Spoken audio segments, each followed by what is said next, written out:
Moffat has gone forward with Stewart to the right, Lineker and Howes to the left. Is Gascoigne going to have a crack? He is, you know. Oh, I say! Brilliant! That is schoolboy's own stuff.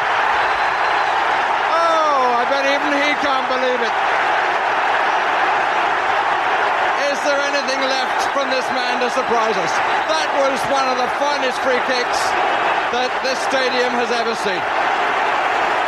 Hello and welcome to episode 74 of Hitting the Bar, the football podcast. I'm Chris Karle. And I'm Geoff Saunders. All right, Geoff, time for your trivia question. Okay, on the last day of the 2015-16 season, Ronnie Deila, the manager of Celtic, gave a debut to Jack Aitchison. And something happened after that was unique. And it is not that Aitchison became Celtic's youngest debutant at 16 years and 71 days. So what else happened that was so special it's actually unique? We'll find out a little bit later. Right, Geoff, into the football. The first game of the weekend was Leeds United winning away from home 2-1 against Fulham. Sad day for Fulham, really. Yes, it was, but the result was the right one. Leeds were the better team. They played better and they didn't really allow Fulham into it. And when Fulham got chances, they didn't take them. So if you don't take your chances, you don't win the match. Yeah, I was disappointed with that. I want to see Fulham stay up, but they were offered a chance a bit later. We'll talk about that with Newcastle losing as well. Then during the weekend we have the FA Cup as well as the Premier League. Let's look at Bournemouth losing 3-0 to Southampton. Kind of regulation win, wasn't it? Southampton played well and deserved their win, and Bournemouth didn't play well at all. So not an awful lot to say about that.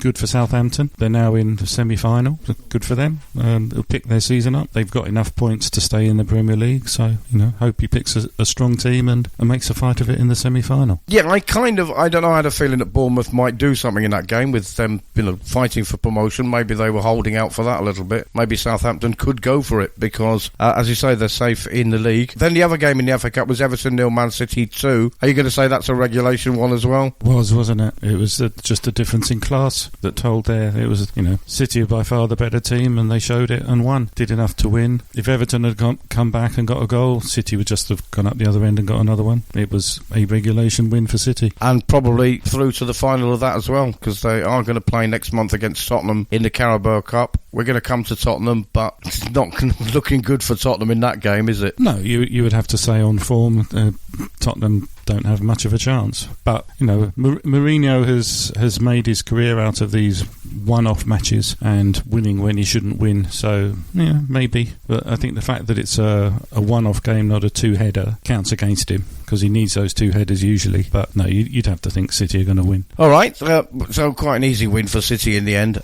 Then, on Saturday, a game that I thoroughly enjoyed watching in the Premier League was Brighton 3, Newcastle 0. To use the old proverbial, Newcastle were lucky to get 0 because I think Brighton were magnificent. They were. They played extremely well. They were good from front to back. Every player played well. They could have got more goals, but you do have to say Newcastle were terrible. I mean, absolutely terrible. And the terribleness started with the team they selected. A game he has to win, and he leaves two strikers. His only two fit strikers, he leaves them on the bench. Karle and Gale sat on the bench. And when he made 3 substitutions late in the game to chase the game, he didn't bring them on. So who was going to score the goals exactly? A lot of criticism coming in for Steve Bruce from fans. Rob Lee, the ex-player, was saying last week that you can't completely blame Steve Bruce because even Guardiola would struggle to do anything with that team. And he said that since the club is up for sale for 330 million, who would possibly want to buy that? So he said it's the worst training ground in the Premier League and possibly one of the worst squads. And all of that is true. But if you have a 5'4" winger, left winger, Ryan Fraser, and you have a 6' tall centre forward, Dwight Gale, why would you play Dwight Gale on the left wing and Fraser as a centre forward? Which happened in the previous match. Both of them looked completely lost, didn't know what the hell to do. They're having to fight to the sort of conditioning of the previous 20 years. All the runs are different.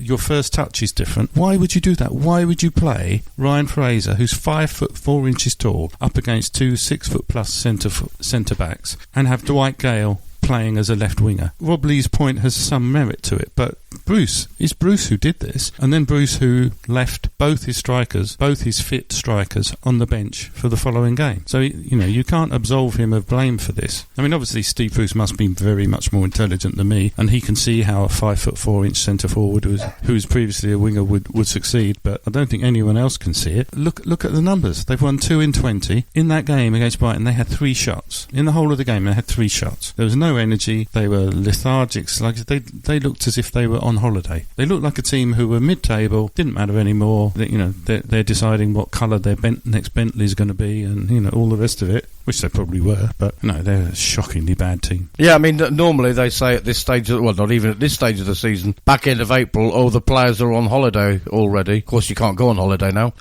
but they're probably thinking, as you say, what colour Bentley to get. However, I think Brighton looked excellent. We've said on this podcast before that Brighton's problem is, for all their beautiful football, they can't score goals. Newcastle did allow them to score 3, but they were 3 good goals. And Welbeck had a good game, didn't he? And Lallana, I think those two, as we've said before, fitted very well into the team. But we have to give credit to Graham Potter. The way he has them ticking is amazing. Yeah, they scored 3 goals, but they scored the same goal twice. The first 2 goals were exactly the same. Cut in from the left onto the right foot, hit it into the far post. So, having been burnt once, the Newcastle defence didn't learn the second time. Yeah, well done, Brighton, though. Good to see them getting some valuable points at this stage of the season. I think they're safe, aren't they? Definitely. Then on Sunday, I think another routine one. Although I believe Sheffield United did make it difficult. It was Chelsea 2, Sheffield United 0, also in the FA Cup 6th round. Yeah, I think Chelsea laboured to win it, to be quite honest. They should have won it by more. I think it was an own goal and a late goal from Ziyech making a respectable scoreline, but it never felt like that in the match. I think Sheffield United were in it, and if they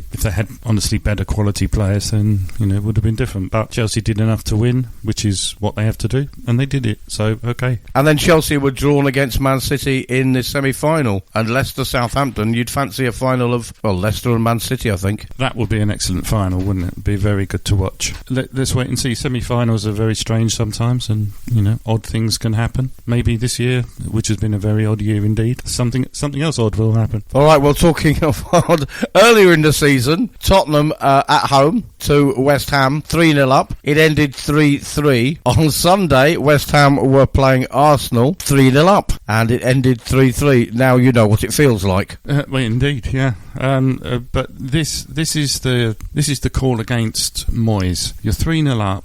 Don't send the team out to defend that 3-goal lead. You're just inviting Arsenal on. West Ham destroyed Arsenal in the first half. Why didn't they come out and do exactly the same again? All they needed was 1 goal to shut the game out completely, and instead they invited them to attack. And so Arsenal attacked, and they came back into it. Courtesy of 2 own goals. We are where we are, and Moyes is what Moyes is. He sent West Ham out to defend against Manchester United last week and invited the defeat instead of attacking them. There's nothing about Manchester United to be scared of anymore. There's nothing about Arsenal to be scared of. Why defend against them? You've gone 3-0 up, so you know you can beat them. So score more. Yeah, I mean, having watched Tottenham against Arsenal at the Emirates the week before, I mean, it was a narrow 2-1 loss, but it wasn't narrow in terms of which team was trying. But it was quite apparent that there's nothing, as you say, to be frightened of in Arsenal. Tottenham should have beaten them. Most people should. They are 9th place. You're riding high. You go into a 3-0 lead. Can you not see, though, that maybe David Moyes had a point to defend that lead? No, you keep doing what got you there in the first place. Why invite a team on to attack you? And that's what he did. It didn't work against Manchester United, and it didn't work this time. He's done a really good job getting West Ham to where they are, 5th place. They deserve, they're on merit. They deserve to be there. But you're not going to progress. You're not going to do anything if you constantly invite the opposition to attack you. Yeah, it was a very, very bizarre game. 3-0 up and then finishing 3-3, 2 own goals. And as you say, you did kind of invite them to do that. For me, as a Tottenham fan, though, I think probably the draw was the best result. Oh, for the teams around West Ham, yes, it was definitely the best result. None of them would have wanted either team to get the extra 2 points in it. But I think it flattered the Wanderers, to be quite honest, and flattered the groundsmen that they will come out of that feeling positive, and West Ham will come out of it feeling negative. West Ham threw 2 points away there. Yeah, definitely. I mean, I was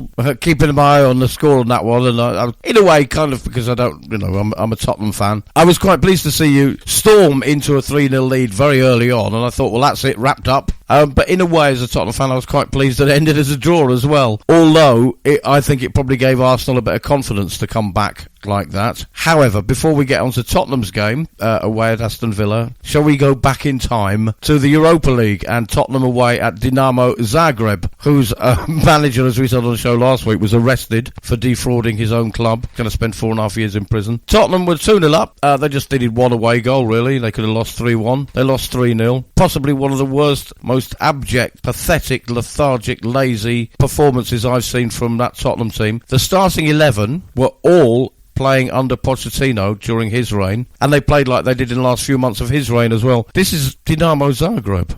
They played much worse than they ever played under Pochettino. It was a totally shocking performance. It looked like you had 11 players there who just didn't care. There was no energy, there was no perceivable structure. It was shockingly bad, and they made Dinamo Zagreb look quite good. The lad who got the hat-trick, he's obviously going to get a big move to the Bundesliga at the end of the season, thanks to that. So I'm sure his cheque is in the post to Tottenham for that. Thanks very much. You made me look great. It's very hard to describe how bad Tottenham were, and something has very clearly gone very badly wrong. Yeah, and Hugo Llloris, the captain, came out possibly a little bit early, still smarting from that dreadful loss, and faced the press and started basically throwing blame all around the dressing room, saying different things, but basically saying that some players are not stepping up and other players are jealous when they're not picked, and there seems to be a split in the dressing room. First of all, should he have said it? And secondly, what do you think he really meant? Should he have said it? Yes, in the dressing room, not to the public, to the watching world.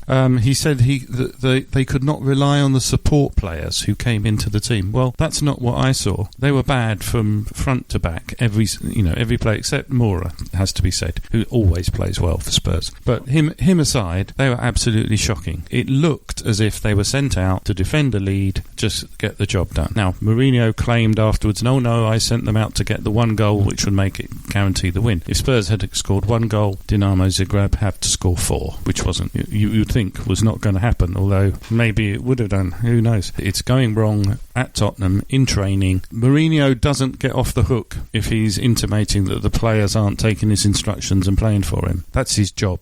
You can't turn around and say, oh, it's not my fault because I'm not doing my job.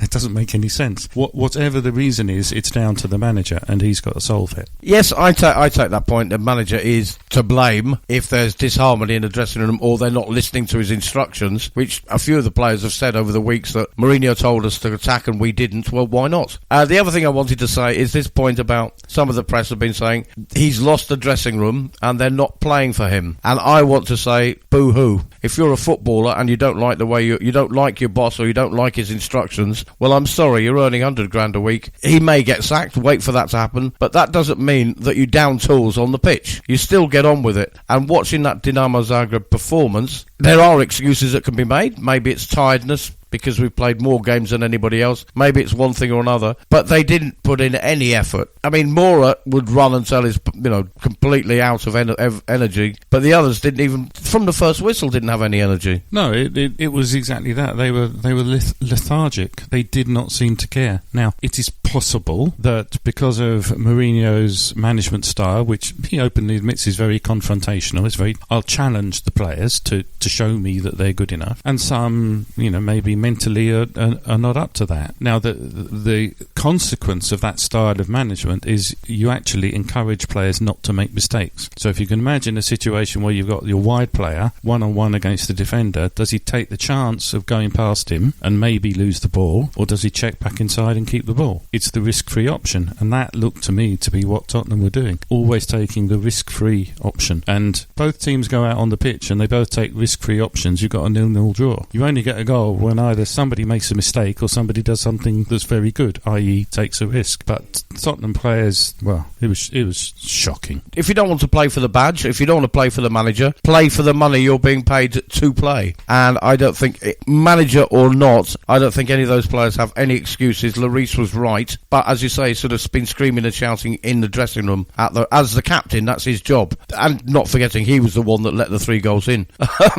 But he should be screaming and shouting at the players in the dressing room and on the training pitch. Then we came to Sunday, where Tottenham were away at Aston Villa. Mourinho made wholesale changes. A lot of people go, oh, look at that team sheet, what's he done there? But actually, there were 2 players out sick. Aurier and Alderweireld were out sick. Lamela was banned because of his red card, second red the previous week, and he had a couple of other injuries as well. So the changes he made weren't that shocking, but it did work. Yeah, it worked, and it gave the lie to what Llyoris had said a few days before, where he said we could not rely on the support players who come into the team. Well, the support players who came in against Villa did much better than the A-list players against Zagreb. Yeah, well, let's have a quick chat about a couple of them. He brought on Rodon, who he's not really played at all this season, and Tanganga, both very, very young players, both very young, both very inexperienced.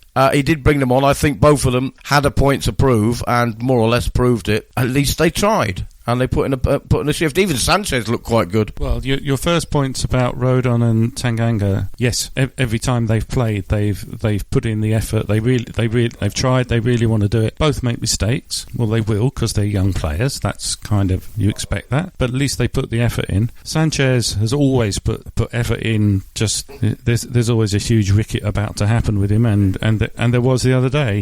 It was a better performance from him, but there's 2 bad mistakes in there that could have cost Tottenham. But that's Sanchez, that's what you're going to get from him. It was a much better performance by Tottenham. Has to be said that, they, of the 2 teams on the pitch, they deserve to win. I was expecting towards the end of the game, I was expecting it to end up 3-0. I think 2-0 is probably about right. There's been a bit of controversy about the penalty from Harry Kane. Was it a penalty? Wasn't it? For me, definitely it was. He got absolutely hacked down. The ball wasn't out of play, but was out of reach. But I don't think that actually matters, according to the law. No, the ball could be out of play and it's still a foul. The way that the law is written and interpreted now, that is a penalty. 20 years ago, it wouldn't have been a penalty because Kane bought it, basically. He turned away in the opposite direction to the one the ball was going in because he knew the cash was coming in from that side, so he knew he'd be clattered. Back in the day, that would not be given as a penalty because he was the one who initiated the contact. The way it's refereed now, it was a penalty. It's very cynical by Kane, and they really need to look at that because the referee was conned, basically.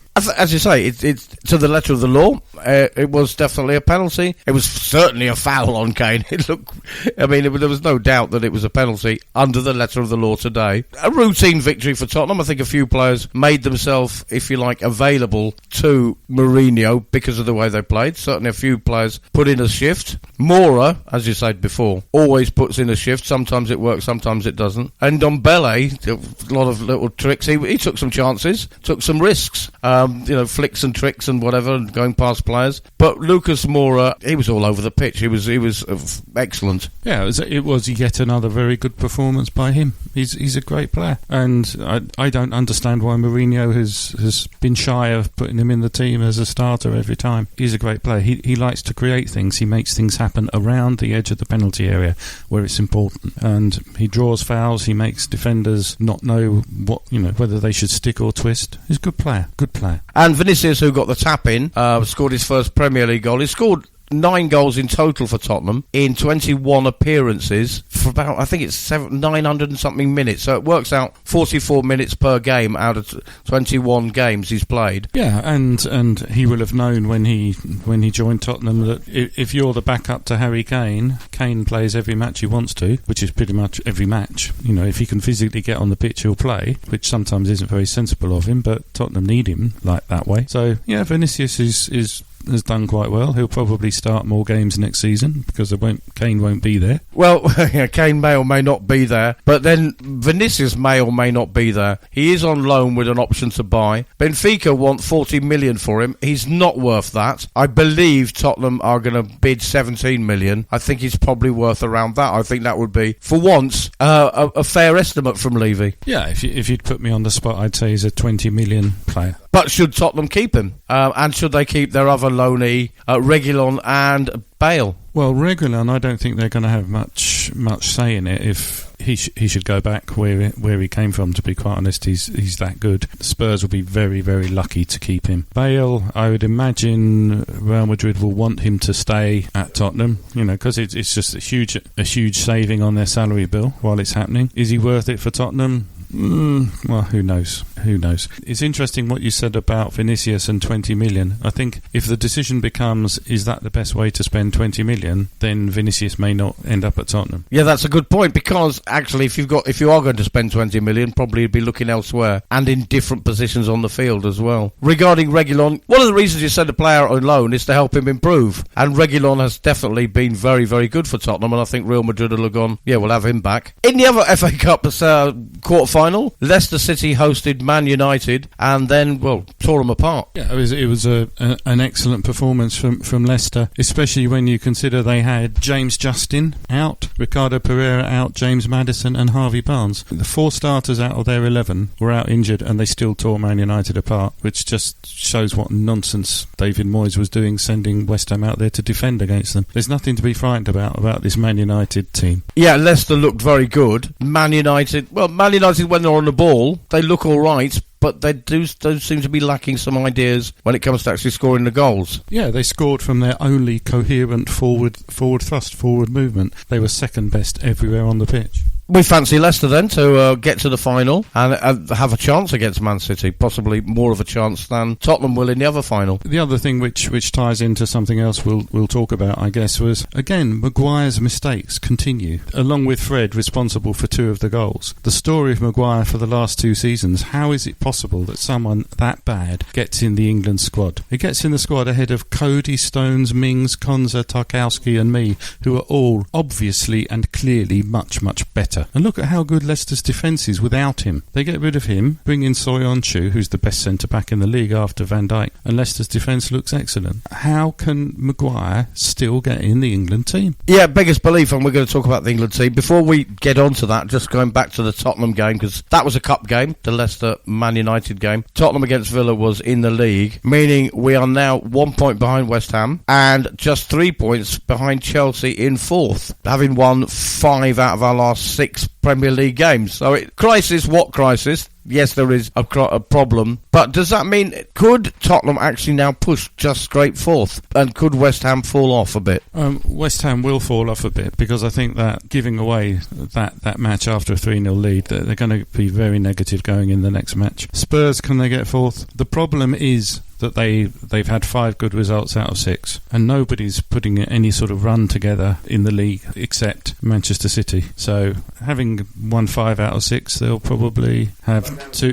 They'll be back down again, and nobody is being consistent enough to make a challenge. Yeah, and having, as we've said, seen Tottenham recently against Arsenal and Dinamo Zagreb, 2 mid-table teams, if you like, and then beating, a dilapidated Villa side in many ways, without Grealish. It's very difficult to say, but just the 3 points away from Chelsea in 4th, not too bad. We'll probably miss out on 4th by about 2 points, I think, by the end of the season. One thing that's interesting about that win against Villa, before that match, Spurs had picked up 21 points in their last 17 games. They're knocked out of the FA Cup and out of Europe, and of those 17 games, 7 games were against the current top 10, and they got 0 points. That win against Villa was the first time they got any points against a team in the top 10, because Villa were 10th at the time. You've got to play 19 other teams, no matter where they are in the table. You can only play the team in front of you, but that doesn't make comfortable reading, I have to say. Right, let's have a look at the England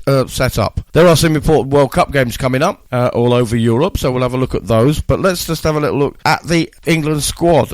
Nick Pope, Dean Henderson, but Sam Johnson also picked, and he's the West Brom keeper. I mean, I suppose you could say he's had plenty of practice. Yeah, and if he's done well, we'll stick him in the squad, get him used to it, and hopefully he'll progress. He won't get a game. Pope is the best English goalkeeper in the Premier League, and Henderson is the second best, so you can't argue with that. I think the truth is, though, that if Pickford had been available, he'd have been put in, and that would be wrong because he's just not good enough. But Pope and Henderson are the best 2, and they're in there, so good. In defence, and this is where it gets a bit weird, first of all, Harry Maguire is one of them, and then Eric Dier, who has been just that for Tottenham. It's a most extraordinary selection, isn't it? That Dier. I mean, I don't I know some Tottenham fans, and I don't know a single Tottenham fan who thinks he should be anywhere near an England side. They don't think he should be near a Tottenham side. It's an extraordinary decision. And Maguire, how bad do you have to be to get dropped if you play for Manchester United? Yeah, I mean, I'm a Tottenham fan, and I don't understand why Dier is in the England squad. I don't think he should be on current form in the Tottenham starting 11, let alone even on the bench maybe.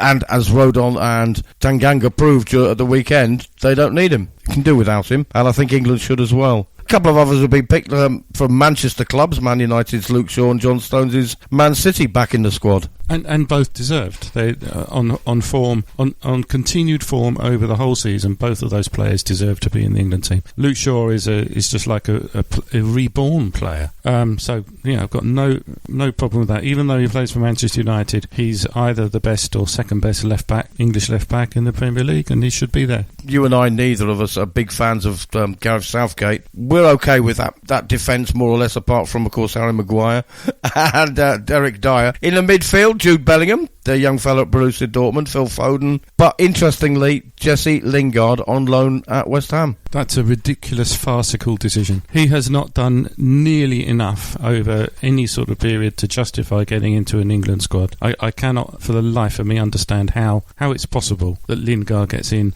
unless it's the fact that he is actually a signed-up Manchester United player. It's the only thing I can think of. Yeah, his form has been excellent for West Ham, but hardly a run of form. And Southgate was asked about it, and he said, generally, yes, you need to have a prolonged period of form to get into the squad.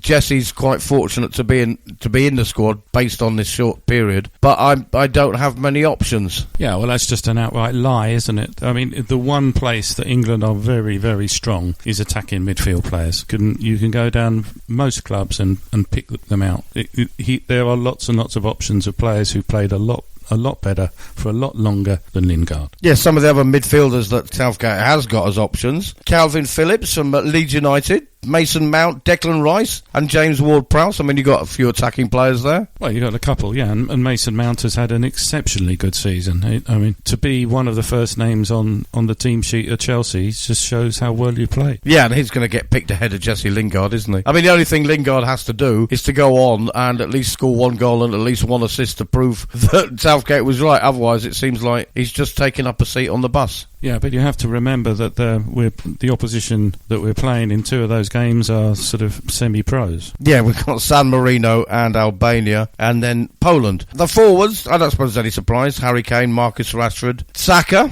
Raheem Sterling, Ollie Watkins of Aston Villa, who actually didn't look that great against Tottenham. Maybe he just didn't get the service. No, he suffered with the service, definitely. But the narrative in the press has been that he was chosen ahead of Patrick Bamford, and I think that it's a correct call. I think he is a better striker than Bamford. Bamford definitely suits the style that Bielsa wants Leeds to play, and he's very, very important to that, even if he doesn't score a goal. And Bielsa said that himself. Problem with Bamford as a striker is that he scores great goals, but he's not a great goal scorer. And Watkins is a much more natural finisher, and I think will do better than Bamford. Now, every team can argue, because each team's players are important, that they don't want their players to get injured on international duty. Mourinho has said, that he trusts Southgate, that he likes to see his players go away on international duty because it's good for them. They get to represent their country. I don't believe a word of that. He'd rather they were back in because he's got 2 weeks now, as everybody else has, with the players not on international duty. I'm sure he will be very, very angry if Harry Kane starts against Albania and San Marino. And as a Tottenham fan, I'd rather see somebody like Ollie Watkins given a chance in those games. Yeah, I mean, there's very little downside for Southgate in putting out an experimental side. Why not? Why not give these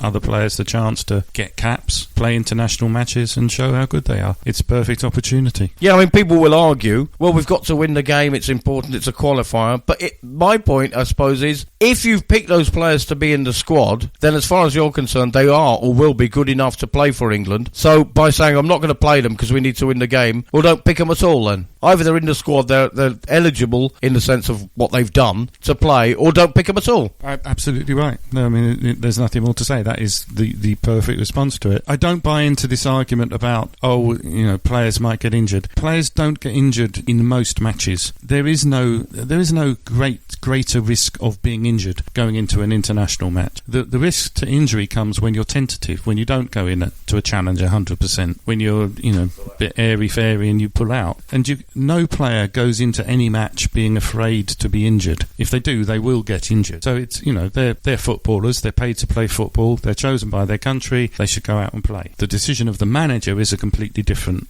thing. And our second or third choice 11 should comfortably dispose of Albania and San Marino. And if not, then we don't deserve to be in the World Cup. No, we don't. Before we round it all up, Arsene Wenger, who has now got an important role at FIFA, has made a suggestion that the World Cup and the European Championships should be played every 2 years instead of every 4 years as they are now, and all other competitions, the Nations League and friendlies, should be scrapped. I kind of like the idea in the sense that he said players who play in the World Cup are generally 26, 27, so they're not going to get 2 World Cups. And he's 100% right. I agree with him completely. Yeah, there are a number of players if we go back into England's history where simply because of the 4-year cycle, these players have fallen out and not got into World Cups that they should have got into. So I agree with him 100%. So you think it should be every 2 years each of them? That would basically mean that this year there is Euros, next year the World Cup, the year after. So you have an international competition every single summer. Would that have any bearing on how the leagues operate? Because sometimes they do actually get a summer break. It might do, but I think it would be. I'd much rather see that than this dreadful concoction that UEFA have come up with for the so-called Champions League. I think it's a much better use of the players, to be honest. And because he is a bit of a footballing brain, Wenger, he's obviously thought this through. It's not some wild, fantastical idea he's had. He also said you have so many different breaks, international breaks, throughout the season, that the international breaks for those 2 competitions should be concentrated in 2 months. And I think he said something like November and March. And you have a month in which you do your qualifying games, and that's it. You don't keep having these long international breaks all the time. So he's thought it through. I quite like it. Yeah, I agree with him 100%. I think it's a good idea. So we predict the England games. England-San Marino, I'm going to say 3-0. England against Albania, I'm going to say 4-0. And England against Poland, I'm going to say 2-1 to England. Okay, the first 2 matches I think will be 2-0 and 3-0. And Poland will be a 1-1 draw. Oh, a draw. All right, let's see what happens. Okay, before we move on to your trivia question, another international bit of news. Zlatan Ibrahimovic, at the age of 39, has come out of retirement and been called up for the Sweden squad. And we are approaching Easter, so God has risen. I mean, 14 goals in 14 games. He's on the form of his life at the age of 39. I think it's brilliant. Of course it is, and if you were Swede, you'd want your best player ever playing for you, and actually your best current player playing for you. Right, time for your trivia question and the answer. On the last day of the 2015-16 season, Ronnie Deila, Celtic's manager, gave a debut to Jack Aitchison. Something happened that is unique. It was not that he became Celtic's youngest debutant at 16 years and 71 days, although he did. But what was so special? Aitchison came on late in the game and he scored the final goal with his first touch in senior football. Not bad, that. He scored with his first touch in senior football on his debut as the youngest ever Celtic debutant. That's absolutely brilliant. Imagine, your first ever professional engagement, as it were, and your first time you touch the ball, it's a goal. I mean, how do you follow that? My work here is done. All right, that's all we've got time for. I'm Chris Karle. And I'm Geoff Saunders. And that was Hitting the Bar, the football podcast.